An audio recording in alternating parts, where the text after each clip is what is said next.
Hello friends, welcome back to my channel. आज का हमारा फर्स्ट टॉपिक है plant location. Plant location refers to selecting the best geographical site for stabilising और manufacturing और service facility. यानी कि plant location करते किसी उत्पादन या सेवा इकाई को स्थापित करने के लिए सर्वोत्तम भौगोलिक स्थान का चयन करना है। यानी कि हम जो चीज़ बनाना चाह रहे हैं, जिस चीज़ के लिए हम अपनी प्लांट को बना रहे हैं, उस अकॉर्डिंग क्या जो सबसे बेस्ट स्थान होगा वो क्या हो सकता है, उस जगह पर हम अपने प्लांट को बनाएं, वही हमारी प्लांट लोकेशन कहलाती है। It involves analysing various economic, physical, legal and social factors to ensure smooth operation, cost efficiency and future expansion. यानी कि विभिन्न आर्थिक, भौतिक, कानूनी और सामाजिक कारकों का विश्लेषण करता है ताकि संचालन सहज, लागत प्रभावी और विस्तार योग्य हो सके। यानी कि आप इन सभी फैक्टर्स के अकॉर्डिंग ये देखते हैं कि जो आपका प्लांट जहाँ पे आप बना रहे हैं वहाँ पे उसका संचालन, उसका ऑपरेशन अब आपको सही कोस्ट पर हो जाए, और आपको अगर फ्यूचर में उसको बढ़ाना हो तो आप वहाँ पे बढ़ा भी सकें उसको। इसकी डेफिनेशन दी है एस अनिल कुमार ने। Plant location is the process of determining the geographical site for a firms operation. यानी कि प्लांट लोकेशन वह प्रक्रिया है जिसके अंतर्गत किसी फर्म की गतिविधियों के लिए भौगोलिक स्थान का निर्धारण किया जाता है। यानी कि कहाँ पे आप काम करने वाले अपनी ऑपरेशन से रिलेटेड गतिविधियाँ, वो आपकी प्लांट लोकेशन कहलाती है। अब इसके बाद इसकी इम्पोर्टेंस क्या है, इसका महत्व क्या है। रिड्यूस कॉस्ट ऑफ प्रोडक्शन, यानी कि उत्पादन लागत को कम करता है, क्योंकि आप ऐसी जगह पर देखेंगे जहाँ पे आपकी, अगर आपने प्लांट को लीज पर ले रहे हैं या उस अकॉर्डिंग वहाँ पे कम कॉस्ट आए, उस आप ऐसी जगह को देखेंगे। उसके बाद ensures availability of raw material and labour, यानी कि आप ऐसी जगह पर अपने प्लांट की लोकेशन फिक्स करेंगे जहाँ पे आपको इजीली कच्चा माल मिल जाए और श्रमिक, यानी कि आपके लिए लेबर इजीली अवेलेबल हो पाए।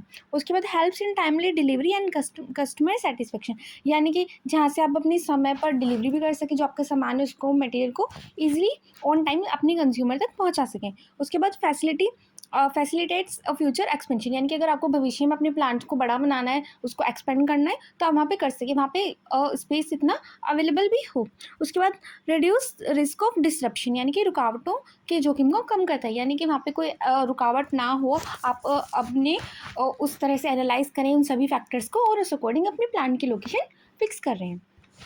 इसके बाद फैक्टर्स अफेक्टिंग प्लांट लोकेशन, यानी कि प्लांट लोकेशन को कौन से जो कारक हैं वो प्रभावित करते हैं। सबसे पहला अवेलेबिलिटी ऑफ रॉ मटेरियल, क्योंकि जहाँ पे कच्चा सामान आपको इजीली मिलेगा, वहाँ पे आप अपनी इजीली प्लांट को लोकेट कर पाएंगे, क्योंकि वहाँ पे आपका बेनिफिट होगा, आपको इजीली सामान मिल जाएगा। उसके बाद ट्रांसपोर्ट फैसिलिटीज़, यानी कि आप जो अपना सामान बनाएंगे आपको वहाँ पे वो अपने कंज्यूमर तक भी पहुँचाना होगा, तो उसके लिए आपको परिवहन की सुविधा की आवश्यकता होगी। यानी कि सड़कें वगैरह अच्छी होनी चाहिए ताकि आप अपनी डिलीवरी ऑन टाइम कर पाएँ सामान की। उसके बाद लेबर एबिलिटी, यानी कि श्रमिक की उपलब्धता भी होनी चाहिए, क्योंकि अगर आप अपना प्लांट बना रहे हैं तो आपको लेबर की भी ज़रूरत पड़ेगी, तो वहाँ पे श्रमिक भी होने चाहिए। उसके बाद पावर एंड यूटिलिटीज़, यानी कि ऊर्जा और उपयोगिता भी होनी चाहिए, क्योंकि आपको मशीनें वगैरह चलानी होगी तो उसके लिए आपको एनर्जी और पावर की भी ज़रूरत होगी, तो वहाँ पे ये सब अवेलेबिलिटीज़ भी होनी चाहिए। उसके बाद मार्केट प्रॉक्सिमिटी, यानी कि बाजार की निकटता, यानी कि ये भी नहीं कि मार्केट जो आपने एरिया चूज़ किया वो मार्केट से बिल्कुल अलग है, किसी को पता ही नहीं कि वहाँ पे सामान भी मिलता है, तो वहाँ पे मार्केट भी होना चाहिए आसपास जो आपके टारगेट से रिलेटेड है। उसके बाद आता है प्लांट लेआउट, और प्लांट लेआउट या संयंत्र अभिन्यास भी बोलते हैं इसको। Plant layout refers to the arrangement of physical facilities such as machines, equipment, work centers and service areas within a plant। यानी कि प्लांट लेआउट या संयंत्र अभिन्यास से तात्पर्य संयंत्र के भीतर मशीनें, उपकरण, कार्य केंद्र और सेवा क्षेत्रों की भौतिक व्यवस्था से है। यानी कि जो आपके संयंत्र के या प्लांट के अंतर्गत है कि आपने उनको किस वे में विभाजित किया हुआ है, क्या आपके पास मशीनें हैं, क्या आपके पास उपकरण हैं, ये सभी आपके प्लांट लेआउट के अंतर्गत आता है। उसके बाद इसकी डेफिनेशन दी है जेम्स लंडी ने। Plant layout is the arrangement of machine, equipment and other physical facilities to achieve the most effective utilisation of resources.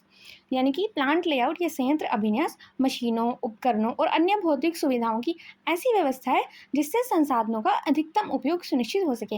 यानी कि जो आपके पास सामान है, जो आपके पास रिसोर्सेज अवेलेबल है, आप उनका सबसे बेस्ट वे में अपना प्रयोग कर सकें।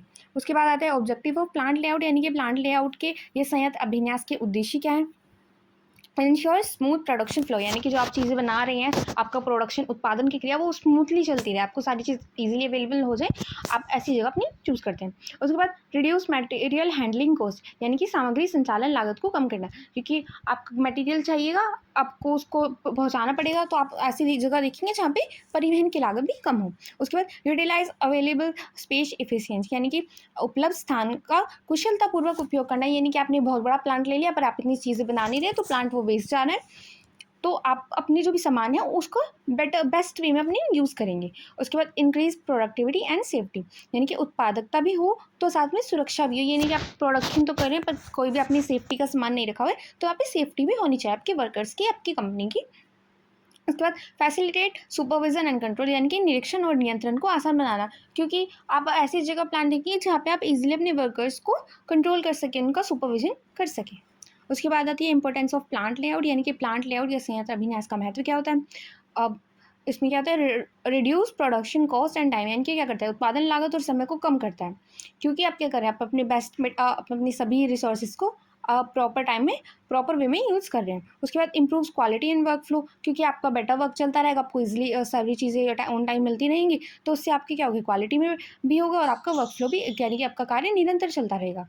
उसके बाद मिनिमाइजेस बॉटलनेक्स एंड एक्सीडेंट्स, यानी कि अवरोध और दुर्घटनाओं को न्यूनतम करता है, क्योंकि आपने सेफ्टी की भी अपनी तैयारी की भी है, आपका वहाँ पे काम भी सही वे में चल रहा है, तो उससे क्या होगा, दुर्घटनाएं होने के चांसेस कम हो जाएंगे।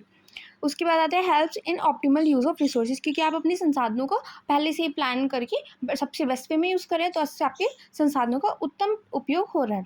उसके बाद एड्स इन फ्यूचर एक्सपेंशन, यानी कि भविष्य के विस्तार में भी मदद होगी, क्योंकि आपने अपने प्लांट लेआउट को उसी तरह बनाया हुआ है ताकि अगर आपको भविष्य में एक्सपेंड करना पड़े, अपनी प्लांट लोकेशन ऐसी जगह लिए जहाँ पे आप कर सकते हैं।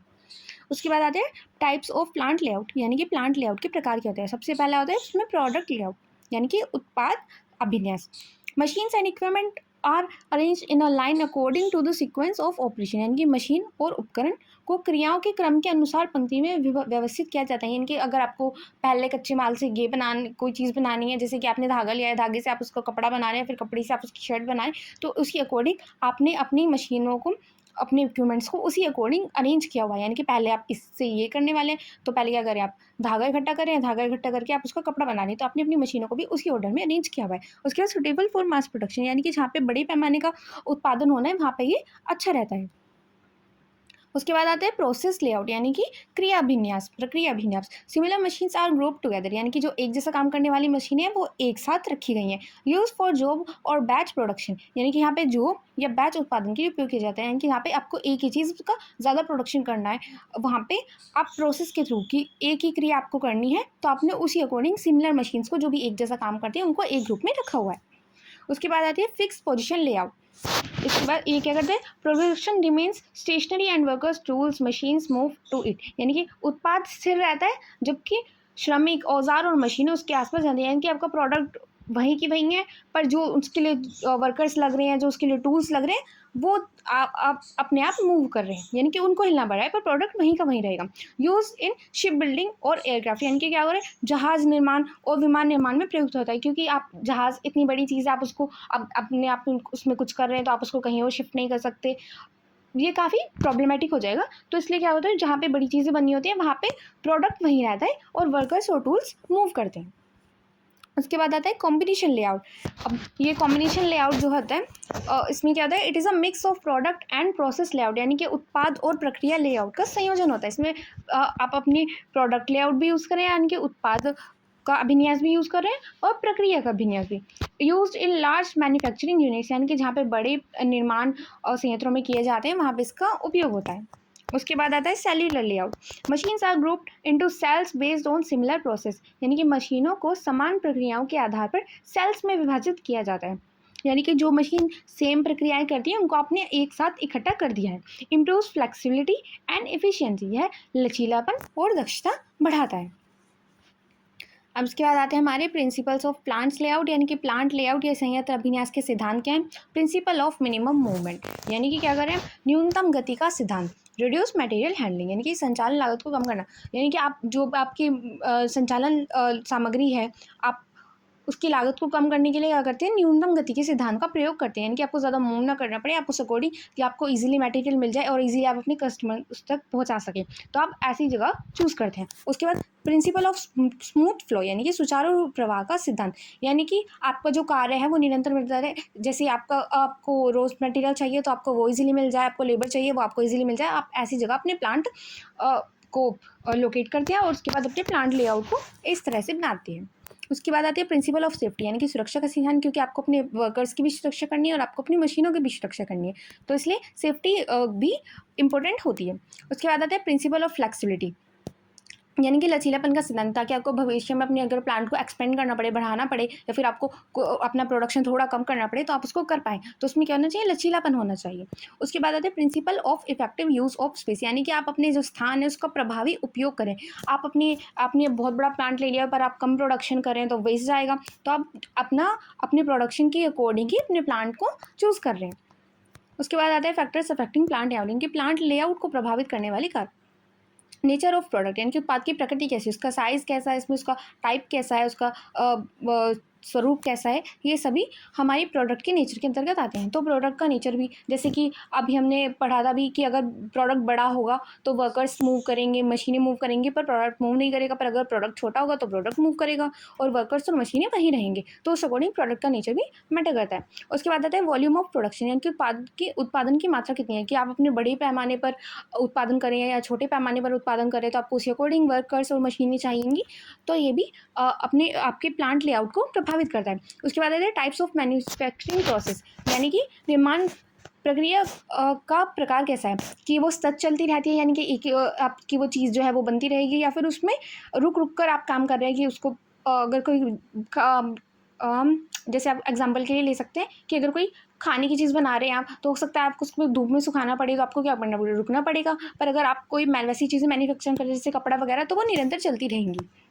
तो ये भी मैटर करता है कि प्रक्रिया किस प्रकार की है। उसके बाद अवेलेबिलिटी ऑफ स्पेस, यानी कि स्थान की उपलब्धता, यानी कि जो आपकी भूमि का आकार है या फिर आपने जो एरिया चूज़ किया है वो कैसा है, वहाँ पे आपको कितना स्पेस अपने प्लांट के लिए मिल पा रहा है और आपको कितना चाहिए। उसके बाद आते हैं सेफ्टी एंड सुपरविजन नीड्स, यानी कि सुरक्षा और निगरानी की आवश्यकता है, क्योंकि आप क्या करें, आपको सुरक्षा के दृष्टि से भी देखना पड़ेगा कि आपके श्रमिक सुरक्षित रहें, आपका प्रोडक्ट सुरक्षित रहे, तो उस अकॉर्डिंग ये भी ज़रूरी है। उसके बाद आती है फ्लेक्सिबिलिटी ऑफ एक्सपेंशन, कि अगर आपको भविष्य में अपने प्लान का विस्तार करना पड़े तो आप उसको इजीली कर पाएँ। उसके बाद आता है साइज़ ऑफ बिजनेस यूनिट, यानी कि व्यावसायिक इकाई का आकार। The size of a business unit refers to the scale of operation in terms of output, investment, employee और market area, यानी कि व्यावसायिक इकाई का आकार उसके उत्पादन, निवेश, कर्मचारी या बाजार क्षेत्र के स्तर को दर्शाता है। अब उसके बाद size selection depends on internal capabilities and external market demands, यानी कि जो अब हम अपनी व्यावसायिक इकाई का आकार चूज़ करते हैं उसका चयन आंतरिक क्षमताओं की, हमारी जो अब हमारे प्लांट की क्षमताएं हैं उस अकॉर्डिंग, हमारे बिजनेस की जो क्षमताएं हैं, और बाहरी मांग कि बाहर में बाजार में कितनी मांग है उस अकॉर्डिंग निर्भर करता है। अब उसके बाद इसका क्राइटेरिया, यानी कि इसके मापदंड क्या है आपके बिजनेस यूनिट के साइज़ को नापने के। सबसे पहले आता है कैपिटल इन्वेस्टेड, यानी कि निवेशित पूंजी, यानी कि जो आपका मार्केट है, आप मार्केट के अकॉर्डिंग आपके बिजनेस में आपके कितनी कैपिटल है, यानी कि total financial investment in business, यानी कि टोटल जो आपका व्यवसाय है उसमें कुल कितना वित्तीय निवेश किया गया है। उसके बाद वॉल्यूम ऑफ प्रोडक्शन, यानी कि उत्पाद की मात्रा कितनी है। उसके बाद नंबर ऑफ एम्प्लॉयज़, यानी कि जो आपके कर्मचारियों की संख्या है वो कितनी है, उस आधार पर भी आप अपनी व्यवसायिक इकाई को यूनिट में बना सकते हैं। उसके बाद आते हैं वैल्यू ऑफ आउटपुट, यानी कि उत्पाद का मूल्य कितना है। Total market value of production, यानी कि कुल उत्पादन का बाजार मूल्य कितना है, वही हमारा उत्पाद का मूल्य कहलाता है। उसके बाद पावर कंज्यूम, यानी कि उपयोग की गई शक्ति, यानी कि जो आपकी इलेक्ट्रिसिटी जा रही है, जो आपकी एनर्जी लग रही है वो वहाँ पे कितनी यूज़ की जा रही है। उसके बाद टर्नओवर और सेल्स, यानी कि जो कारोबार है आपका, जो आपका टर्नओवर आ रहा है और जो आपकी सेल्स है वो एनुअल बेस पर, वार्षिक आधार पर कितनी है। उसके बाद आते हैं हमारे factors affecting size of business, यानी कि व्यवसाय के आकार को प्रभावित करने वाले कारक।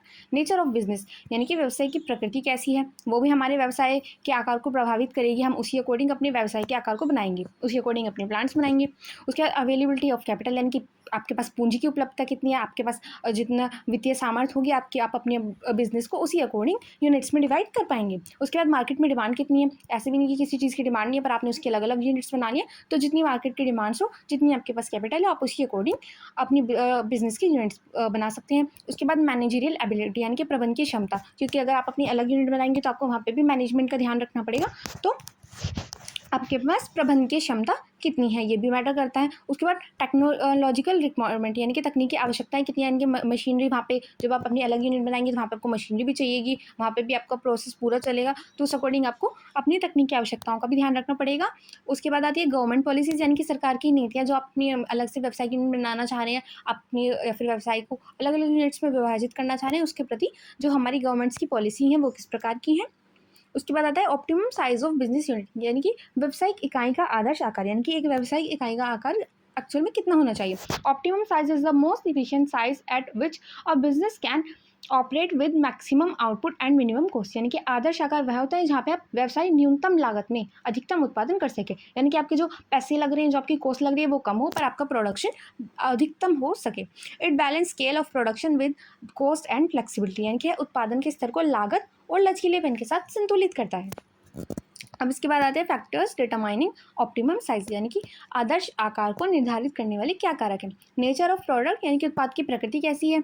अब अगर वो बड़ा संयंत्र है, आप मतलब आपके जटिल उत्पाद हैं, बड़े बड़े उत्पाद हैं, तो आपको उसके लिए बड़ा संयंत्र चाहिएगा, प्लांट चाहिएगा बड़ा। पर अगर छोटे हैं तो आप उसी अकॉर्डिंग अपना सेटअप कर सकते हैं। उसके बाद कॉस्ट ऑफ प्रोडक्शन यानी कि आपकी जो लागत है उत्पादन की वो कितनी है, वो भी मैटर करती है।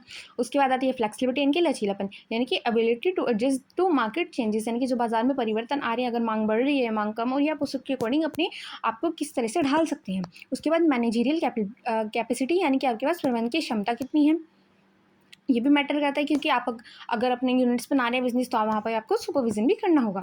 उसके बाद अवेलेबिलिटी ऑफ रिसोर्सेज यानी कि संसाधनों की उपलब्धता, यहाँ पे आप अपनी यूनिट्स बनाना चाह रहे हैं कि वहाँ पे रॉ मटेरियल अवेलेबल है, लेबर अवेलेबल है, वहाँ पे आपके पास पूंजी है, उस अकॉर्डिंग आप अपने रिसोर्सेज की उपलब्धता का भी ध्यान रखेंगे। एंड स्केल्स ऑफ डिमांड यानी कि मांग का स्तर, यानी कि अगर बड़ी किसी चीज़ की ज़्यादा मांग है तो वहाँ पर आप क्या करेंगे, बड़ी साइज़ में भी आप अपनी यूनिट्स बना सकते हैं, पर अगर मांग कम है तो आप अपनी छोटी यूनिट्स भी यहाँ पे बना सकते हैं। एंड टेक्नोलॉजिकल एडवांसमेंट यानी कि तकनीकी प्रगति, यानी कि modern technology requires appropriate scale, आधुनिक तकनीक के लिए उपयोग स्तर की आवश्यकता होती है।